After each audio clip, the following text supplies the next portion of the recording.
Good evening, everybody. Welcome in to the first post NFL draft member stream. We're about a week into rookie draft season. It has been a little bit hectic, a lot going on, a lot of stuff to figure out, a lot of content to make. The views are good right now, man. The views are good, but I hope you guys are doing well tonight. Hope this was good timing for you. We've got a lot of kind of assorted topics to talk about today. I'm going to do my very best to give you good takes with very little preparation. But, you know, we roll with the punches here in the member stream. It's just, we're just having a good time, just figuring stuff out.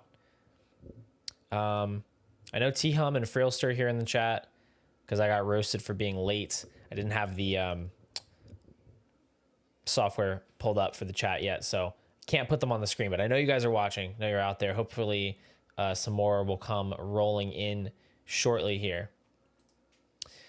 But yeah, we're gonna jump into this. First of all, I want to just say my rookie drafts are going like fine. There we go. We got Austin. We got Hit Squy.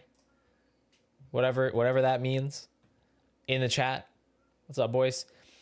I want to say rookie draft season for me, the content has been great and I've been enjoying making that, and like the success of the content has been really cool and I've been enjoying like talking with you guys. My personal rookie drafts have not been going amazing. They're fine. Like I'm getting the guys I want. I mean, I'm getting some guys that I want on my teams, but there are two problems working against me. One is that I did not have the right allocation of picks, just straight up. It was a mistake to not have more early seconds, even just having more late seconds that I could use as ammo, because this class turned out looking a lot better than I thought. I mean, we'll see how their careers play out, but I just didn't think that the quality of players would be getting at 201, 202, 203 in a class that didn't really have any quarterback depth to speak of. We even lost one of the quarterbacks, and yet, man, you can get RJ Harvey 27% of the time at the 202 right now. I mean, that's just insane to me. The other problem is that I play in leagues with like pretty smart people.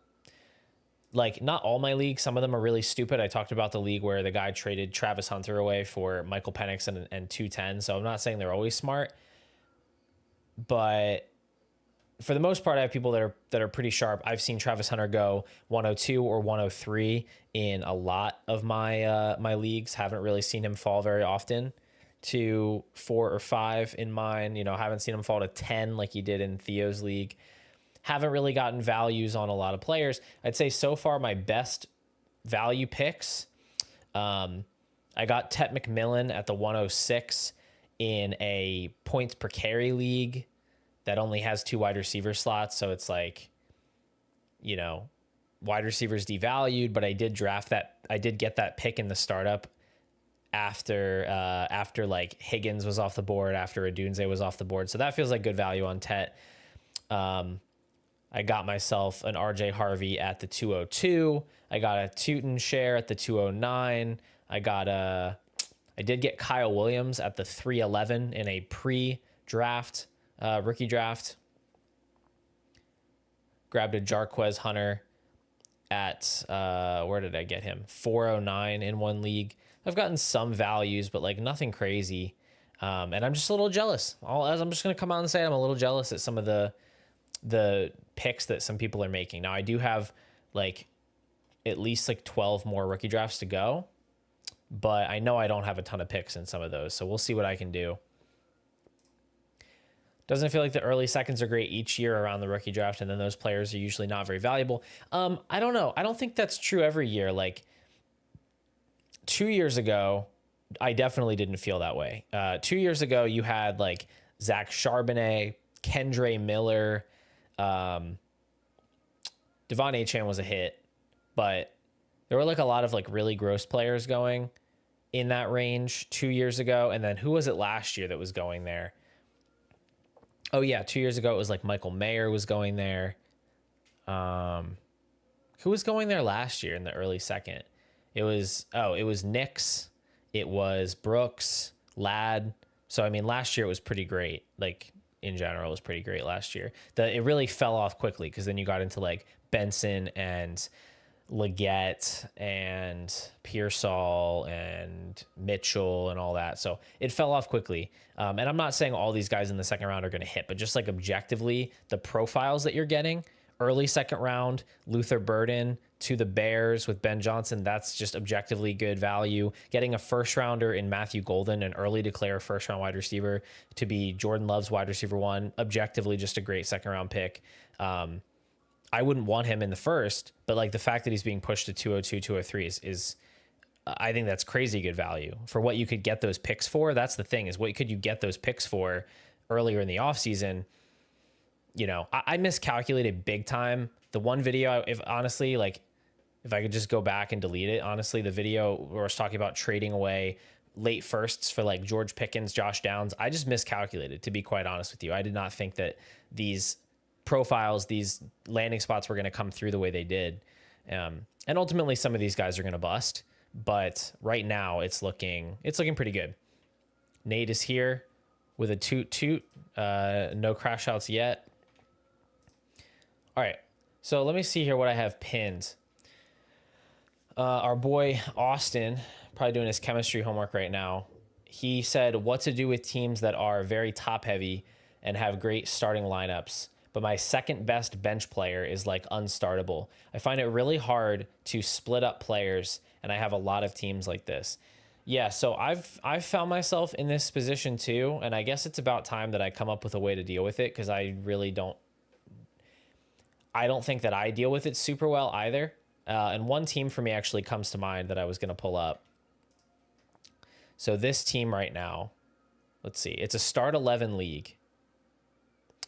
And yeah, I would say this really does fit the bill pretty good. Actually, it's crazy. It's really bad. I need to do something about this.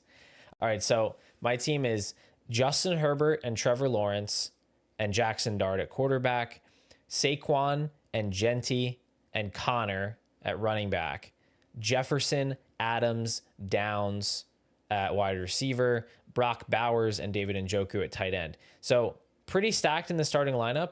My best bench player right now, if I had to pick somebody to start, is Kareem Hunt, Tyler Lockett, Jarquez Hunter, Taj Brooks. So like I genuinely have a problem here. Like I'm going to need to do something about this team. And I don't know exactly what I'm going to do, to be honest with you, because I don't want to break down Barkley or Genty or Jefferson into multiple pieces.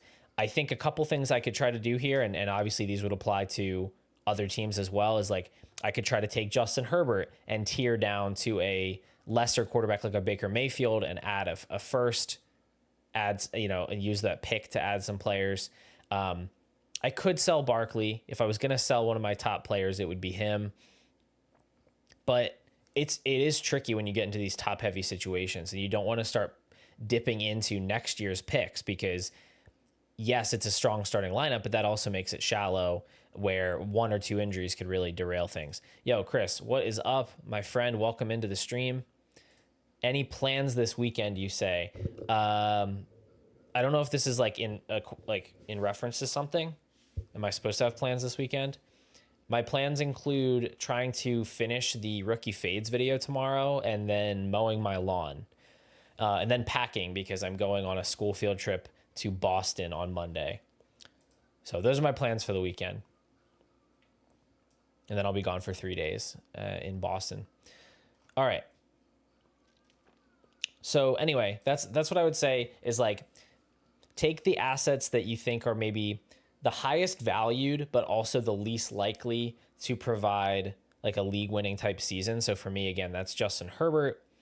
That's potentially Saquon Barkley just due to his age concerns that exist. And then explore some deals to potentially tier down. Now, I'm going to be patient about this, and I think you should be patient about it because, first of all, I've got a bunch of random guys on my bench like LaQuint Allen or Ty Felton, Jarquez Hunter, Taj Brooks. Like, I have enough random guys on my bench that, like, maybe there's an injury. Maybe one of these guys gets some hype and I can flip them for a player that actually scores points. Or maybe I make a lucky waiver pickup at some point. Like, someone in my league, I think, dropped Keenan Allen, and I was going to go ahead and try to pick him up with a pretty... I don't know what I should bid on Keenan Allen at this point, but, like, he's got to sign somewhere, right? He's not just going to retire, is he? Should I bid, like, fairly aggressively on him, given the fact that I have nobody on my team? I think I'm going to.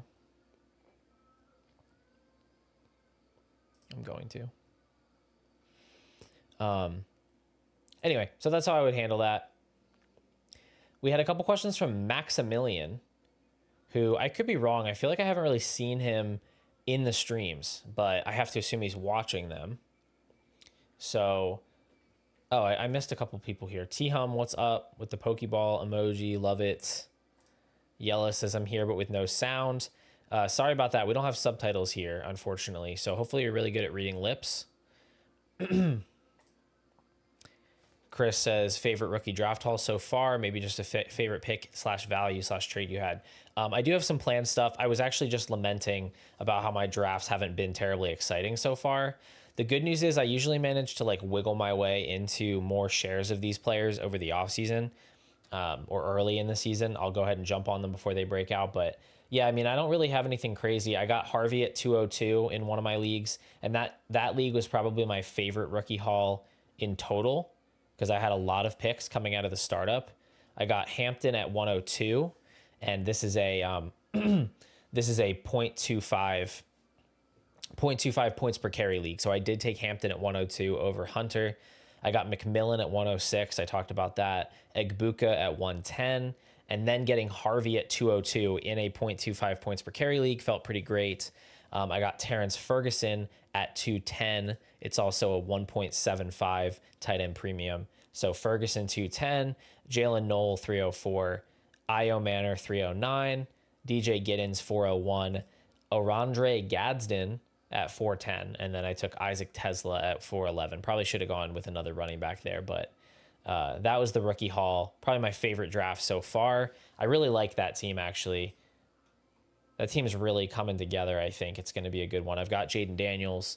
I've got Walker as well, along with Hampton and Harvey and Warren. Got Jalen Waddle, Josh Downs, Juwan Jennings, Tet McMillan, and Emeka Egbuka in the wide receiver spots. I've got George Kittle, David Njoku, and Terrence Ferguson locking it down for me in the 1.75 tight end premium. And backup quarterback situation is the one murky thing right now. I have Geno as my QB2. I have Will Howard and Mason Rudolph as my QB3 at the moment. So I think I might have to go out and buy myself an Aaron Rodgers here in a minute. Maybe I should go do that before he signs, actually. Who has Rodgers?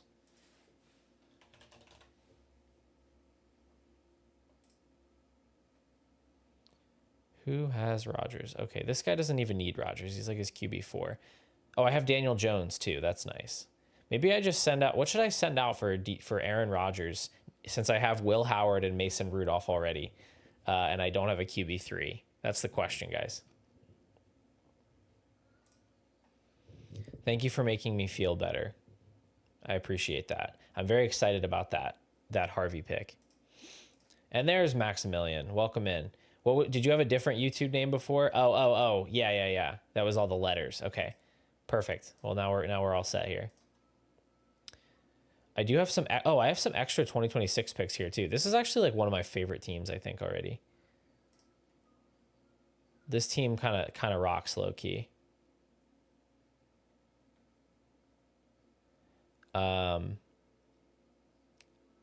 I know I'm supposed to be doing content right now. Now I'm just like stuck on trading for Aaron Rodgers and thinking about how to do it.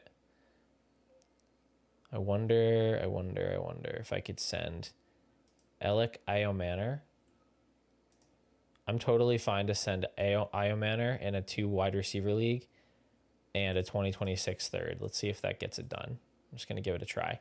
All right. We're on our way through here.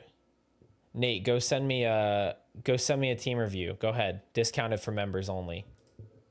T-Hom says my favorite haul is Hampton, Hunter, Henderson, Warren, and Harvey at the 2, 3, 7, 8, 12. Whew. Henderson at 7.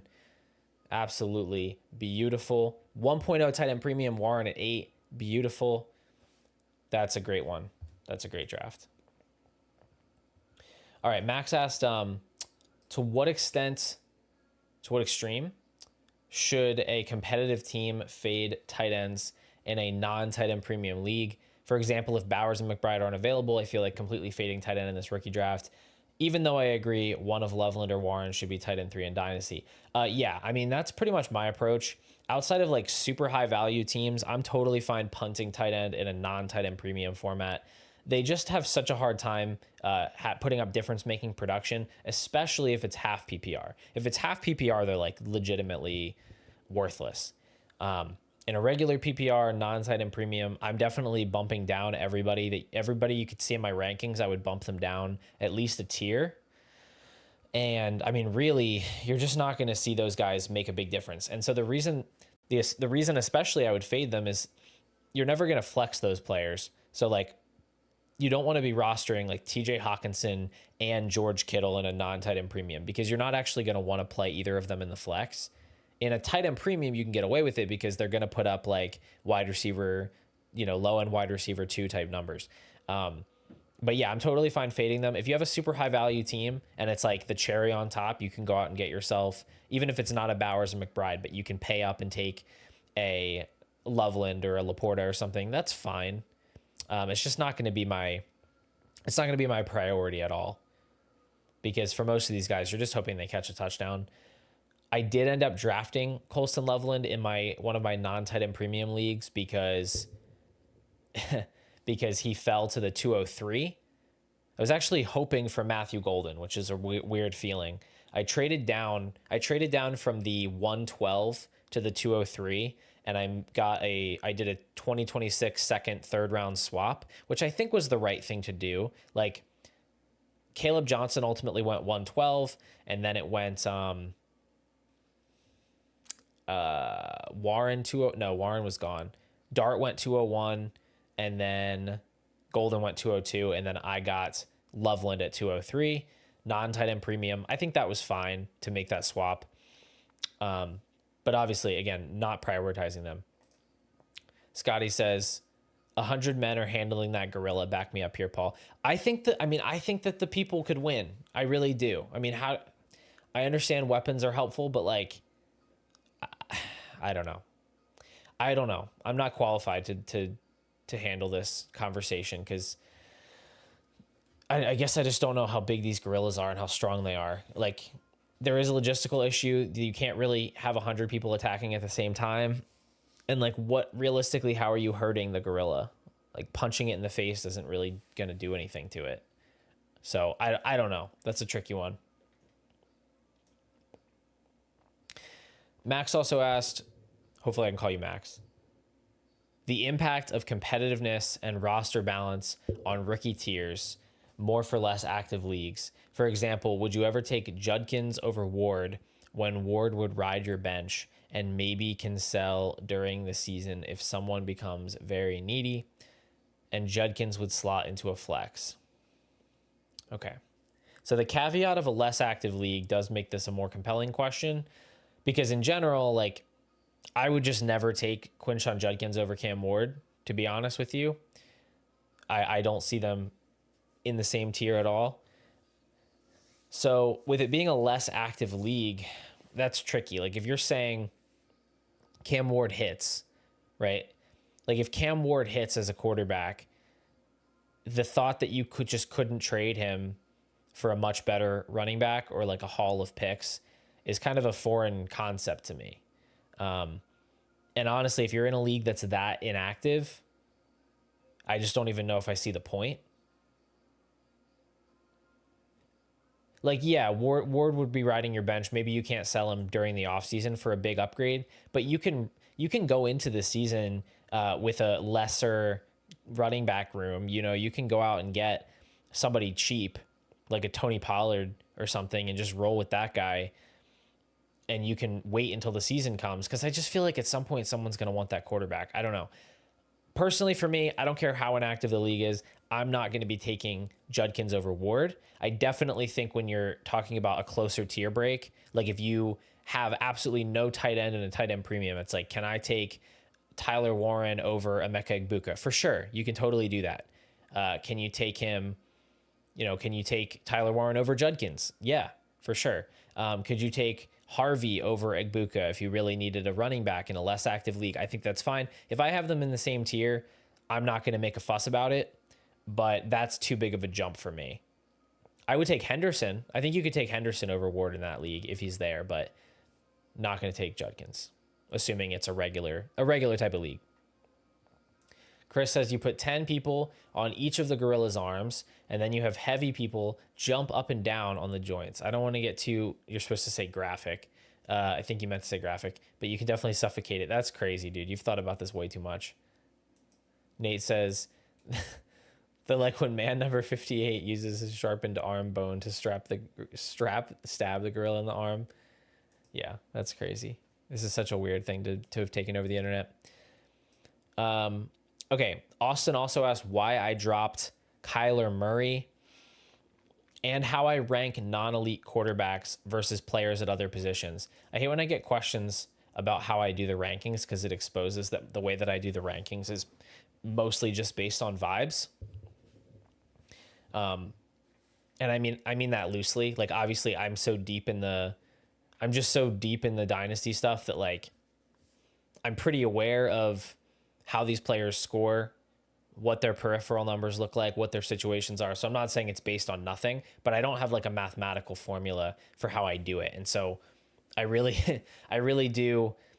Sometimes I just look at the rankings and I'm like, I wouldn't do this in a league. I wouldn't actually make this move. And like, I was looking at where Kyler was sitting and I was like, there's just no way that I'm going to trade Hampton for Kyler. There's no way that I'm going to trade Achane for Kyler or AJ Brown for Kyler. I'm just not going to do it. I don't care enough about the production that Kyler Murray is providing.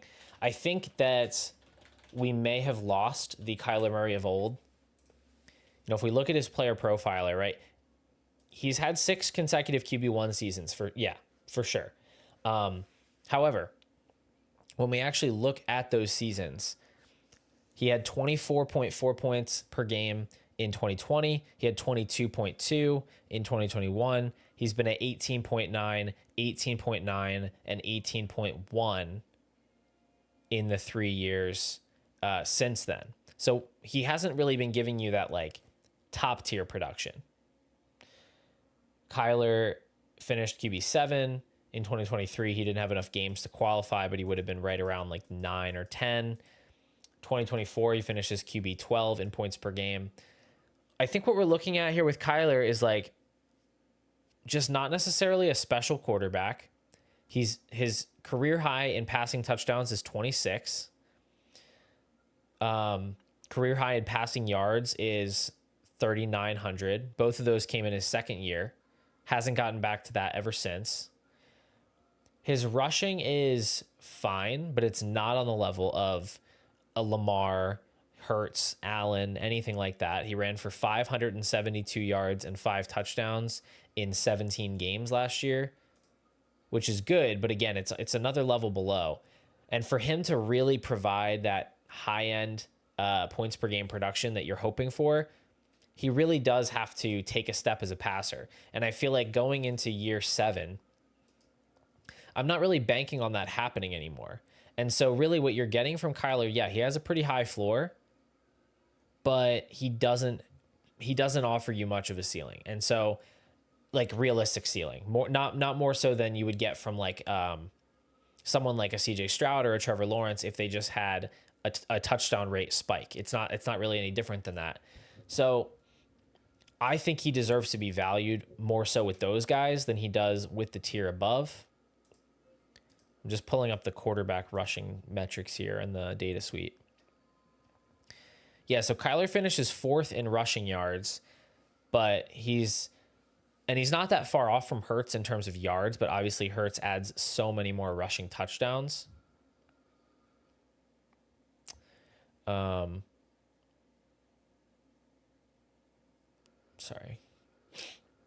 Again, same thing with Allen, similar rushing yards, but not close on the touchdowns. But yeah, you look at Kyler, it's like, okay, Caleb Williams was only 90 rushing yards behind him.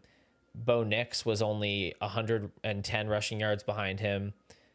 Even like Brock Purdy was only 200 rushing yards behind him. Okay, what's 200 rushing? Like 200 rushing yards is like 1 points per game difference. So is Kyler making up the difference in passing with his rushing? Not really.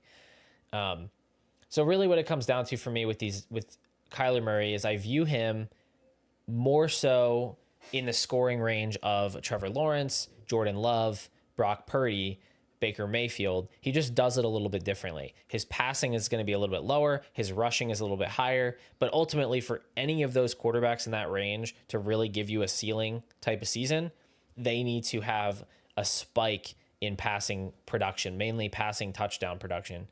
And so I had to move him down there a little bit. Still a good quarterback to roster. He's kind of a great QB2 to have. You don't feel super excited when he's your best quarterback, but like he's totally fine as your second.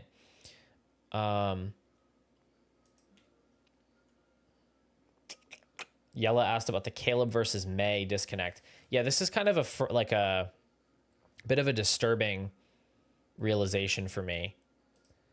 But I'm starting to realize that I need to put Drake Maye and Caleb Williams a lot closer. A lot closer. It's frightening. But I've been arguing in the Discord about Trevor Lawrence versus Jordan Love and saying, look, these are both good quarterbacks, and Lawrence gets the coaching upgrade, Lawrence gets the weaponry upgrade. Why shouldn't we rank Lawrence, right next to Jordan Love? I think it's the same argument for Caleb Williams versus Drake Maye. You've got Caleb and Drake. Oh, you know what? I actually do have them right next to each other. Okay, that's good. I actually have them. I have Drake Maye, Nico Collins, Trey McBride, Caleb Williams. So they're within 3 spots. But the reason that we need to put them close together is Caleb only rushed for 4 yards less per game, 4 fewer yards per game than Drake Maye. And as much as it's fun to like clown on Caleb for what he did last year, it was a terrible situation. And I don't think he's a bad quarterback. He was a great prospect. He's getting Ben Johnson. He's got Odunze, DJ Moore, Colston Loveland, Luther Burden. He got a bunch of upgrades on the offensive line. Like, I think Caleb Williams has a crazy high ceiling, just like Drake Maye. And Drake Maye did not get the same upgrades. Drake Maye got old, dusty Stephon Diggs. He got Kyle Williams. He got Will Campbell. That's great. And they did add a couple linemen. They add Travion Henderson. All that's good, but you can still clearly look across the board and say Bears have the better wide receivers, better tight ends. They have better running backs. They have a better O-line. They have a better coach. He's 5 for 5, better than both, better than Patriots. So it's like, am I that confident in Drake Maye being that much better than Caleb Williams? Not really. I think it's pretty arguable to take Caleb ahead of Maye. I'm not going to go that far in the rankings. I'm going to keep him below. But I think that they really do need to be seen pretty much interchangeably. Max, I'm not sure yet whether there's going to be another members league based on how my rookie drafts are going. I think I need to go find one of Nate's Facebook Marketplace leagues to join to keep my EV high. I can't be playing against people that know all my takes all the time. It's stressful. Yella, I did not talk about Brock Bowers with hair. I'm not going to talk about that.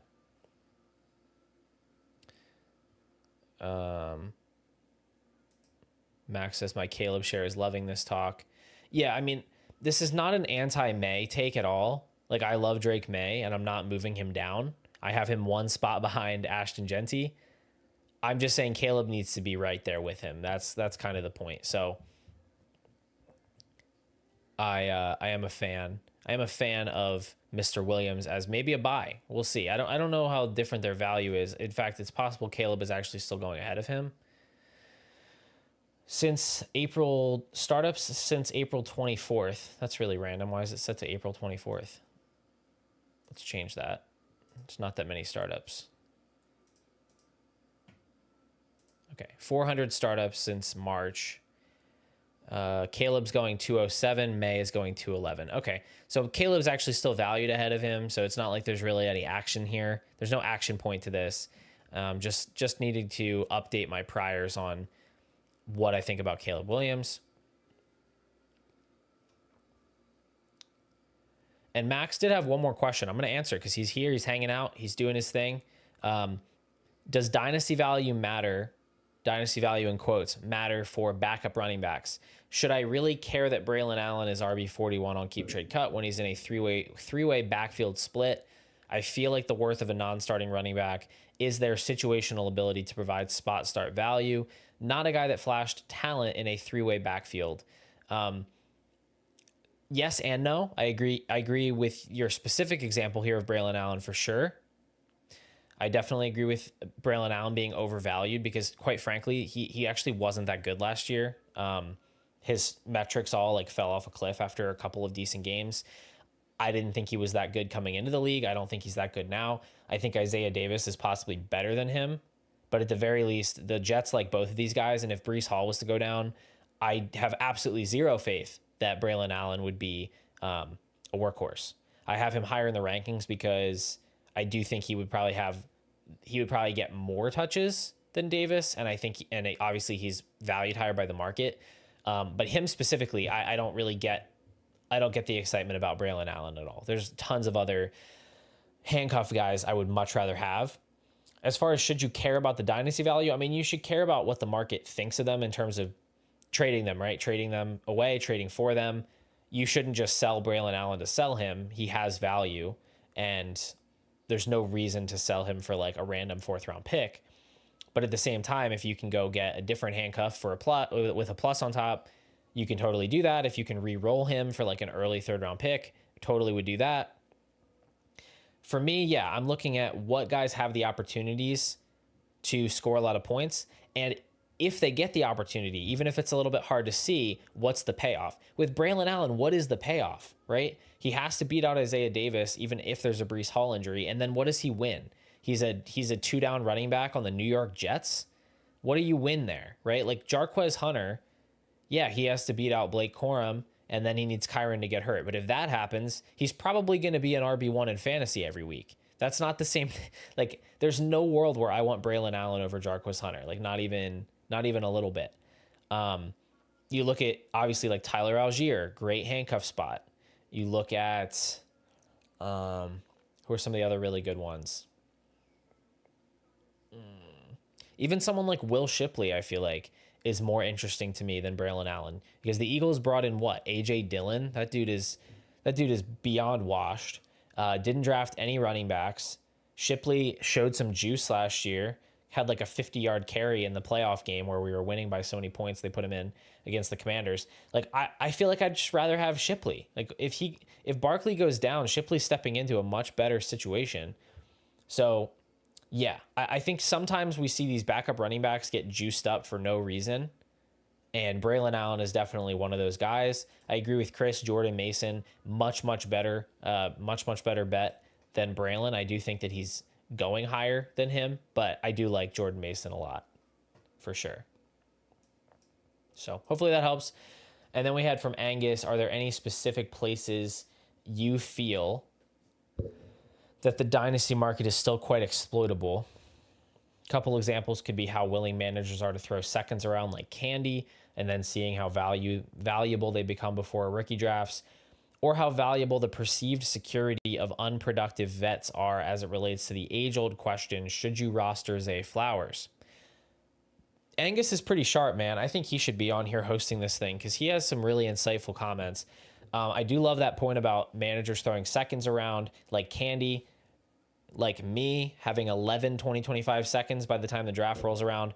That was more a feature of having very few tanking teams this year and having a lot of contending teams where I guess I just felt like I was a little bit thin, needed to make some moves with seconds. I'm kind of like, in a sense, I'm upset I don't have the seconds. In another sense, I know that I used those seconds for mostly purchasing star players, trading up to get guys like Malik Neighbors, getting guys like Allen, Brock Bowers. I know that's what I was packaging those picks up for. So I'm okay with the trades as a whole. I'm just upset I didn't have the seconds. But yeah, there are people trading away their future seconds like nothing. I currently have 35 2026 seconds, and in some leagues I have like 3 of them, right? Because people are just, yeah, whatever, I don't care about a second 2 years from now. So I think buying future picks and being patient remains the number one edge, and it's hard to act on it sometimes because you feel like you need that value right now in your lineup. But if you can be patient, that's a great one. As far as other edges, maybe a small one is just bench allocation. I know this from doing team breakdowns, but people absolutely love rostering garbage wide receivers on their benches. Roster backup running backs and roster backup quarterbacks, please. That is way more useful than having Mike Williams on your dynasty bench, or having Bo Melton on your bench, or having frickin' Darius Slayton on your bench. You do not need these players. Go get any running back on a 53-man roster, literally any running back that has a pulse, and go get backup quarterbacks. Like Marcus Mariota is way more useful to be on your dynasty bench than frickin' any of these wide receivers I just named, Ray-Mary McLeod or whoever. And people seem to love rostering these garbage wide receivers. So I would be dropping them, just trying to stack the bench with as many backup running backs and quarterbacks as possible. You're going to hit on those guys sometimes. And then as far as unproductive vets are concerned, yeah, I mean, the way that I'm trying to build my rosters is typically to avoid players like Zay Flowers, like Jordan Addison, like Jalen Waddle. I might get in on those guys when they're cheap, and maybe I hold them when they gain value and see what happens. And maybe you can't actually sell them for their perceived value. But buying those guys at the peak of their value definitely doesn't make a whole lot of sense to me when you're talking about the production you're getting versus the value that they cost. I like to build my teams around studs and duds in a sense. Like, give me a core of guys like Malik Neighbors, like Jaden Daniels, Brock Bowers, and then let me fill in the edges with like Devontae Adams, James Conner, these cheaper vets. And then ideally, by using those cheap vets, instead of going out and getting all the shiny young players, I actually have a back stock of rookie picks that I can use. So I think all those are good. Yellow says, in my opinion, 1 first is greater than 3 or 4 seconds. I mean, it depends on the first and it depends on the seconds, right? Like if you're trading today, would I trade 3 2027 seconds for a 2027 first? Yeah, absolutely, because there's so much value upside in that pick. Would I trade 3 2026 seconds for the 2026 first of like the projected 2 seed this year? Probably not. I probably wouldn't do that because I don't know how much upside you're really gaining by having the 1 pick. Like I feel like give yourself a shot with the seconds. Maybe some of them end up early and you win that deal. So I think it just depends on the picks that you're getting and the picks that you're trading. Today, in one of my leagues, I got an offer. It was in the Pure Potential Invitational League. I got an offer of my 112 pick for the 206, the 208, and the 212. And it's a start 11 league. I don't have a lot of depth. I decided to go with the 3 picks. Now, right now, as it stands, it looks like that pick is going to end up being, let me see. Oh, dang it. Okay, so that pick ended up being Tyler Warren. And I already have Brock Bowers. I have Jonnu Smith. I have Dallas Goedert. I'm all set at tight end there. So I'm okay with that, even though it is good value in tight end premium. But anyway, Luther Burden went 201. I was trying to trade for that pick, and I guess I got rejected here. Oh, bet. I I got Aaron Rodgers, guys. My Aaron Rodgers trade went through. And one of our league winners, Tim Hanshaw, is on the clock in the Pure Potential Invitational. And he's asking if I want the pick because I mentioned earlier that I want the pick. So let's try to get this pick from him. Anyway, guys, I made a trade live on air that went through. I went ahead and grabbed Aaron Rodgers. I probably overpaid. I don't really care, to be honest with you.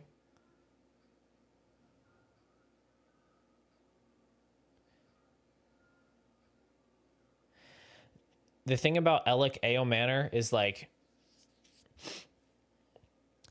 in a zero. Okay, let me back up for a second because now I'm coping because I feel stupid for making this trade, but I don't think I'm stupid because in a 0.25 points per carry tight end premium league that only has 2 wide receiver spots, the odds that I'm ever like confidently starting Alec Manor in my flex spot is insanely low.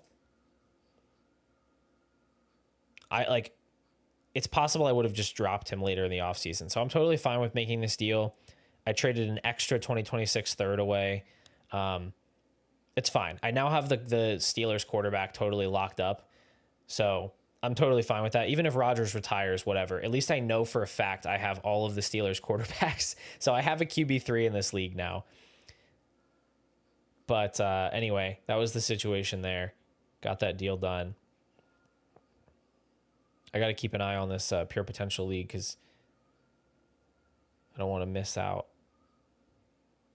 Actually, who's even on the board here?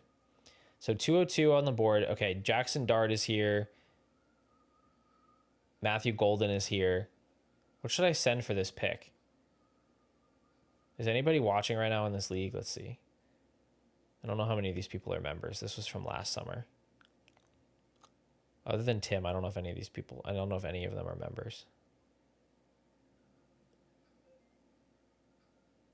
I don't know. I'll just keep an eye on it. We're going to wrap this up soon anyway. I'll keep an eye on it for now. Let me just check into the chat. Thank you, Chris, for saying that I am a big fat winner. Appreciate that. Chris says sitting at 106. Genty, Hampton, Ward off the board, hoping to see Hunter fall. Dude, if you get Hunter at 106, I'm going to be pretty pissed off about it, but I'll be happy for you, I guess, somewhere deep, deep down. Other stuff we had from the member stream chat. AJ said, what veteran cheap running backs are going to be league winners this year? Veteran / cheap running backs are going to be league winners. I mean, probably none of them. Let's see. Who actually has the potential to be a quote-unquote league winner? Probably none, but I mean, if someone was going to be close, Byshel Tootin is not a veteran running back, but he is cheap. I mean, dare I say it? Dare I say that DeAndre Swift is in a pretty good spot right now? Better spot than I thought he was going to be in.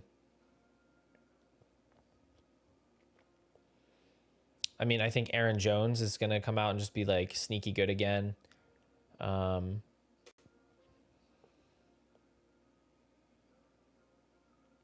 God forbid Caleb Johnson suffers an injury.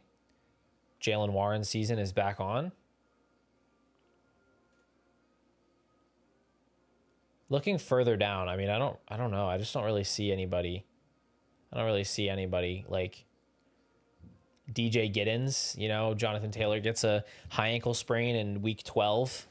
DJ Giddens slots in for 5 weeks of high-end RB2 production. I don't know.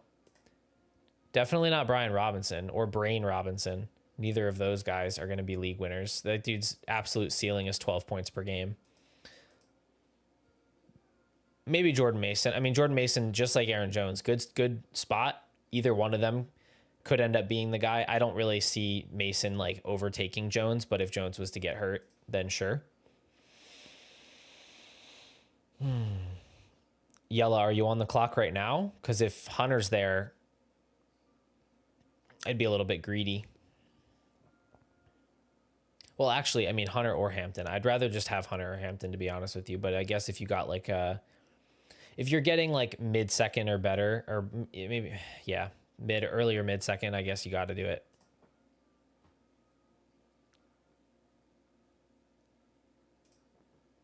Good night, Chris. See you later.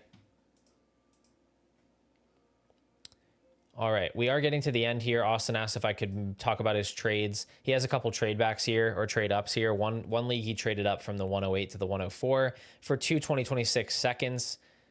I think that can be a win for sure if you've got the value to spare. And then in another league, he traded 102. So Travis Hunter, the 201, Josh Downs, and a third for Justin Jefferson. That's a win. Absolutely a win every day of the week. Trading Hunter, Burden, and Downs, let's call it that, Hunter, Burden, Downs for Jefferson. I'm taking that for sure. Give me Justin Jefferson. Just give me the known commodity as much as I'm interested in, as much as I love Hunter.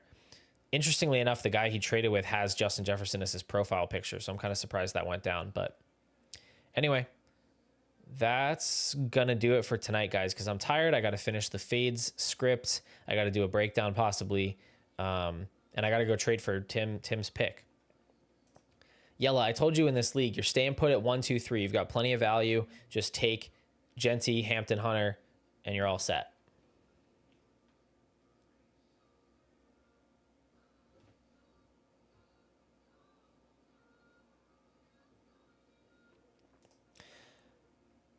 Yeah, Max, I don't know. It's interesting because the ADP doesn't really bear this out. Like, Hunter is still going behind Tet on average. So I don't know if there's any legitimacy to that as like a real thing. I have McMillan in the same tier still, and I don't have him that far behind Hampton and Hunter, but those two are definitely my preference between the group. But I do still have Tet closer to them than I do to Ward. I don't really want... Ward is going to be top of my list in terms of rookie fades at cost. Just not that interested in picking him. Yella, you have made your feelings about Travis Hunter abundantly clear. You go ahead and pick whoever you want, buddy. You go ahead and take Quinshon Judkins over him. I don't care. I've told you how I feel. I think the dude's sick. I think you're going to be probably going to be trading Puka Nacua and 2 firsts for him by week 3. But yeah, that's how I feel.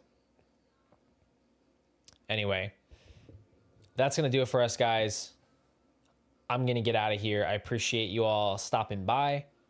If you're catching the replay, I appreciate you too. Thank you for being members. If you're one of the new members that signed up in the last couple of weeks, I should have shouted you out at the top of the show, to be honest. I apologize, but appreciate you signing up. We are marching. We're actually like within spitting distance of 100 members right now, which is absolutely insane considering starting this last summer. Like, I did not think we could get up to 100 this quickly. It has been so awesome seeing so much activity in the members chats. It's a blast, man. I absolutely love this. So appreciate y'all. Have a good night. I'll talk to you all very soon.